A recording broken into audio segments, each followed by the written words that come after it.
Okay, Gemini. Para to sa'yo. Tungkol ito sa yung person. Someone is waiting, guys. May mga offer man o may mga nagpapapansin man, pero ignore because may hinihintay. Okay. Gemini, tungkol ito sa person mo. Sa inyong kasalukuyan, okay?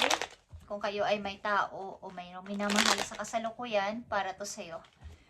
Kung ikaw ito, okay? So, tingnan natin ang yung person, Gemini. Ngayon ay March 17, 2026. Tingnan natin ang yung person. Ang yung taong kakoneksyon. So, meron ditong nakasurvive, guys. Or mayroong natuto. Tingnan natin ang yung person. Nandito ang harapan. Ikaw ba ay nasa relasyon na? Gemini, ito ay yung asawa or kinakasama. May problema kayong pinag-uusapan. Something family issue. Gemini. Yeah, at someone is parang nandito sa tipong nasasaktan, na broken heart. Okay. Sorry naman. Sorry. Okay. May nagagalit. Okay. Kayo ba ay ilan sa inyo ay nagkakaroon ng mayroong nararamdaman? Guys, dahil sa problema na to, parang nangihina. Wala ng energy. So, kailangan yung mag-ipon ng energy o lakas after nitong issue na to. Guys, may usapin kayo sa pamilya. Family issue ito. Ito ba ay kinakasama nyo na o asawa nyo? Gemini? At napakahirap. Hindi ka makamove. You can't move anything.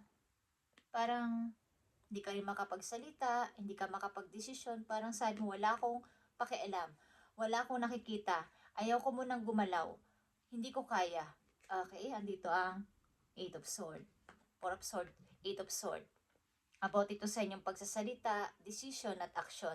Guys, at napakabigat. Okay, Gemini. May naiwan sa iyo mga problema. At napakahirap pasanin. But sad to say, ilan sa inyo ay nakasurvive dito? Ace of Swords is here. Nakasurvive dito sa problema na to, sa family issue na to. Okay? Sa inyong taong minahal o nakasama. Guys, ang tao na to ay maaaring meron kayong hindi pagkakaintindihan o kayo ay naghiwalay na ng person na to, guys. At maaaring isa sa inyo ay nandito sa healing process. Ang inyong person maybe ay walang magawa. Okay. Kumbaga, andun siya, hindi pa rin siya nakaka-move on, guys. At hirap na hirap sa buhay. Okay, tingnan natin. Tungkol ito sa yung person. Person ng mga Gemini. Andito ang harapan. 4 of Swords. 8 of Swords. At 10 of Wands. So, ang yung person ay nandito sa pagre-regret. Umiiyak. Okay. Nagsisisi. Bakit ko ba to ginawa kay Gemini? Something na may pagsisisi. At bakit ko ba to ginawa? Magsisiman siya is parang huli na. Okay? Andito yung after ng ginawa niya sa inyo is meron siyang pagsisisi o pagkalungkot. Okay, Gemini, kayo ba ay naghiwalay na yung person? At ganito.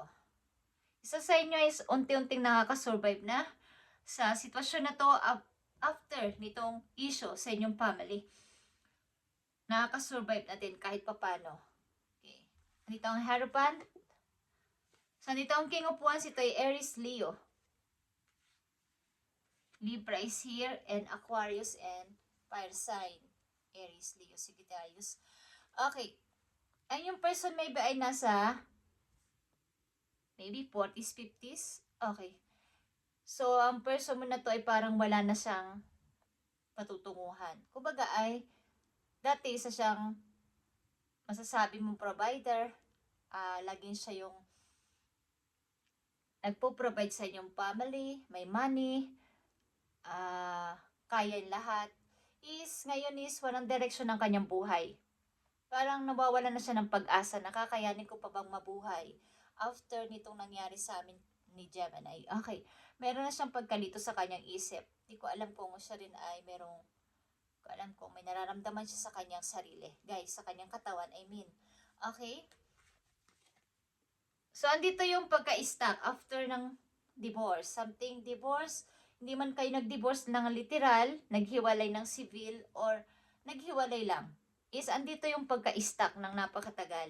At hindi lumalabas ng bahay, hindi rin nag-uumpisa, parang may nagpapayo sa kanya na, ano pa bang hinihintay mo? Napakatagal na nangyari yan. O, tapos na yan. Bakit hindi ka mag-start sa buhay? Mag-umpisa ulit. Kung hindi para sa sarili mo. Matagal ka nang naka-stuck. Okay. So, merong nagsasalita sa kanya nito. Maaaring friend, relatives, nagpapayo sa kanya. Okay? Sino man sa inyo, but ito'y about sa yung person. Okay?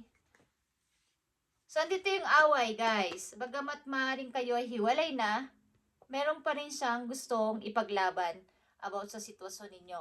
Parang hindi pa ito tapos na usapin. Unfinished business sa inyong dalawa. Maaaring hindi ko alam kung isa sa inyo ay meron ng mahal na iba at umaapila ang isa dito.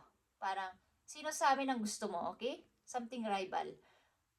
Baga, may kinalaman dito ang pride, Gemini, na meron ka na palang ipinagpalit sa akin. So, merong pag-aaway or may mangyaring pag-aaway dito. At papipiliin ka. So, dito yung top ones. Ang yung person maaari ay pipiliing lumayo, okay? Or aalis. Something na gusto niyang lumayo muna dito. At ipagpatuloy yung kanyang pag-uumpisa sa ibang lugar. At isa sa inyo guys, may bibisita din na galing sa malayo na bagong person. Okay?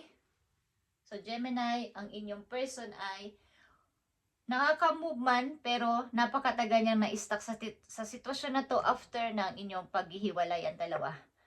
At maaaring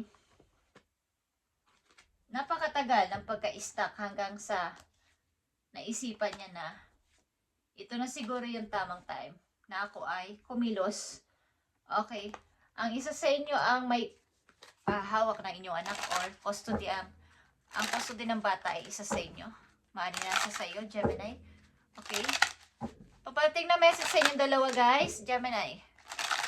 Maaaring isa sa inyo ay meron ng bagong minamahal, Gemini. At andito yung pagtatalo. Okay.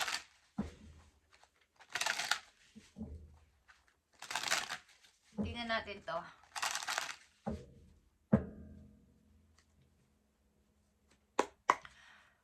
Message sa inyong dalawa, guys. Sa inyong sitwasyon.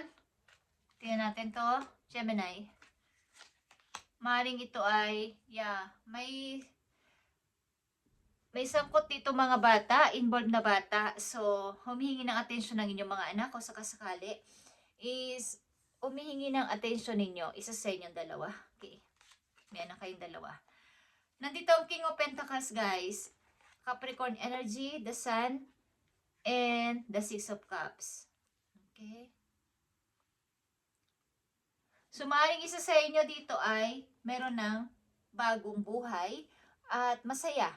Masaya sa kanyang pag-iisa, masaya sa kanyang pagtatrabaho, tinutuon ng pansin sa trabaho para sa naiwang anak sa kanya na itinataguyod niya until now. Okay.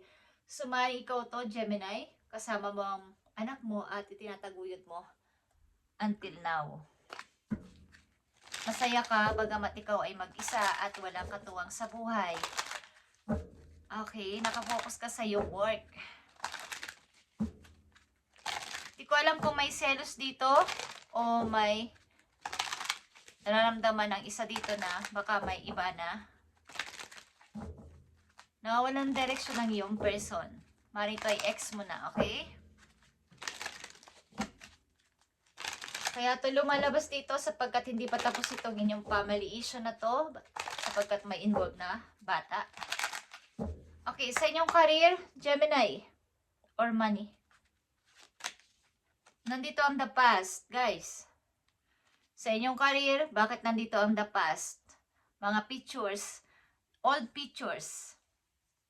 Look to the past to understand the future, a lesson, an experience or an old skill. Ibig sabihin nito, the past ito, yung mga hindi nyo natapos na project nung kayo ay busy, nung kayo ay may inaasikasong asawa, inaasikasong kinakasama, maliliit pang mga anak, naputol yung inyong dream na to sa inyong past.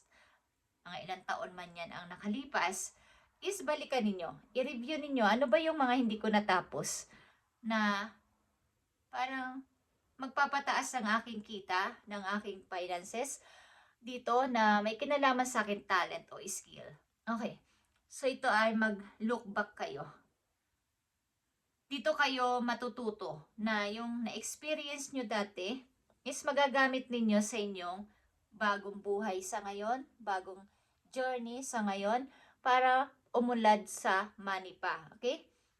Something from the past is returning, guys.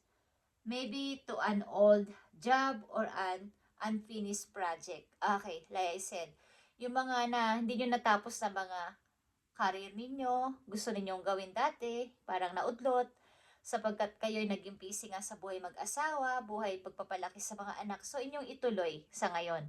Kaya nyo to narinig o nakikita ang message na to, ito ay patunay na pinapakita sa inyo bilang sign na ito inyong gawin. Okay guys, yung mga naudot ninyong unfinished project dati at mga hindi natuloy na gawain.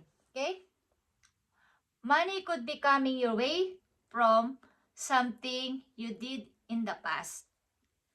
Kumbaga kung kayo ngayon ay may maayos sa trabaho naman, is pwede nyo naman itong isingit sa inyo mga natitirang oras, something, at gawin yung parang part-time job sa inyong parang kahit sa bahay, pwede nyo gawin. Kung ano yung mga na-unfinished project nyo dati sa past is money is coming your way. Okay?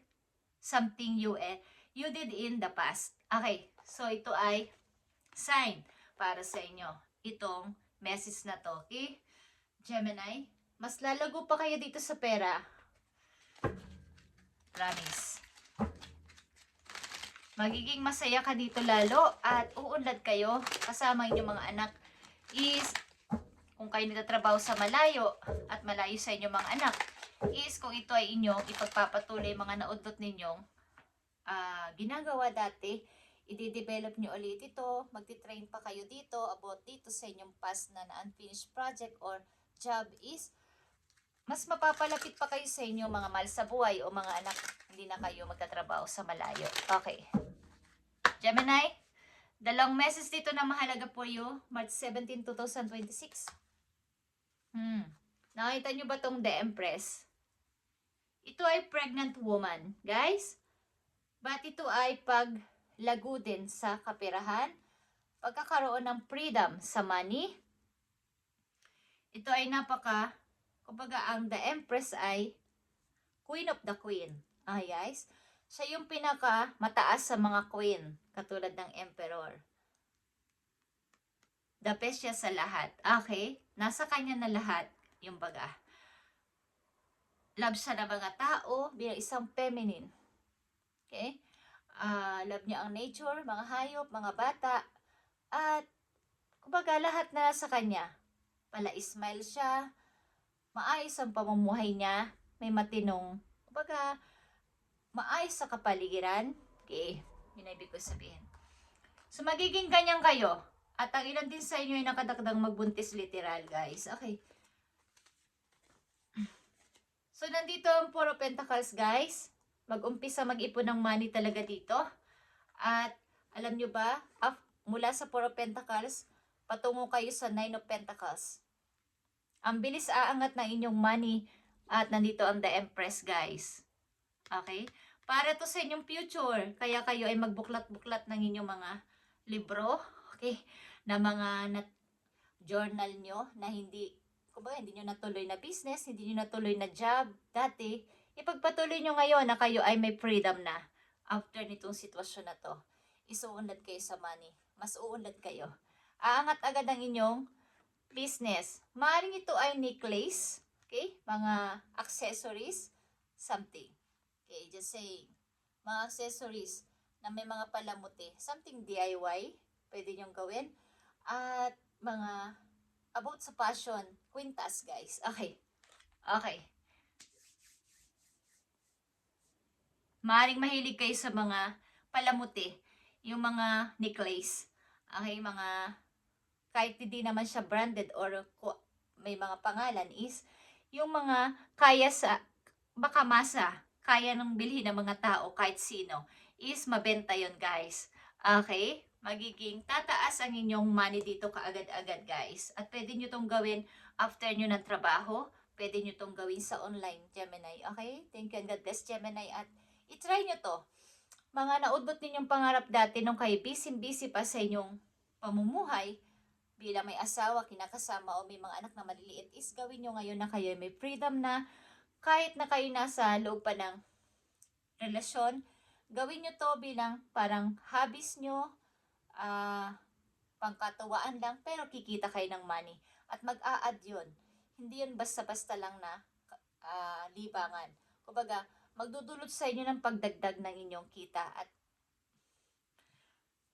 darating ang panahon, magugulat na lang kayo na lumalago na pala inyong business na to, okay? Na hindi nyo namamalayan. Matuwa lang kayo sa inyong ginagawa at masaya, okay? Thank you, Gemini, and God bless.